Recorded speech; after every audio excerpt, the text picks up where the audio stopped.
Makaron yoxsa buğda? Buğda. Gələ qardaş. Nə edəcəksən bu buğdanı? Kuşlara paylayacağım. Makaron yoxsa dizli bəbə? Dizli bəbə. Gələ qardaşım. Nə edəcəksən bu dizli bəbə? Yəqin yeyərəm də.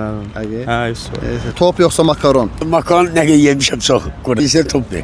Nə edəcəksən topu? Topu verirsem ne vermem. Burada nə demək istəyirsən? Ama sen şimdi bak kardeş. İnci bir. 4 yıl esir olmuşum. 91'de vuruşalım ben. Hacı Basancı olmuşum. Ben rahmetli Enver'le oğluyum. Mayo Enver. Rahmetli anam. Praktik şansa bakmışsam Ha, ha, ha. mı? Onu babam iyi değildi. Ha, Babam. sen Rahmetli tanıdın. anam Tanıdım. diyor. Kamera yakın gel. Yakın gel.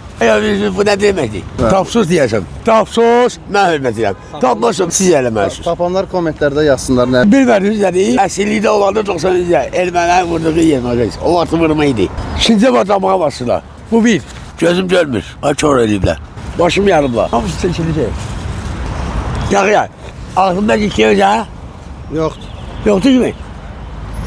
Paylaş olsa bakmışsınız. Rahmetli Şeyh'imize çektiği. O benim hakkımda çekilip. 3 ay 4 elmeni verdiler aslında değişildim. 93'te, 91'de başladım ha. 94'te Ağdaya'da olmuşam. Keşfetsi. İmdörüne yanıldım yine 6 ay. Stapan harekette. 3'ünde şot türmesinde. 98'de geldim ben. Eviyle 50 mapa. Uzun kapı yıkıram. Özlemi. Çattığı bilmem ben. Gari 50 mart Allah ben. Esilliğden göre 50 mart verirler. Hiç bayram almıram. Yardım almıram ben. Bizim də gözümüz buna çatır. Sən bunu bizdən qəbul Yok elə. bende makaron Her soktu. şey deyirəm. Vallahi makaron Olsun da soktu. bu da bizdən olsun. Yo, Yo, məndən olsun da nə olar ki? Düz demirəm? Aa, Sağ ol. Halal eli. Allah xoşun olsun. Sağ ol. No 50, 397, no 795. No 70 de var onu. Özümde Keşte'de olan. Keşte pazarı yok ha, Keşte var. Et kamyonu kesince.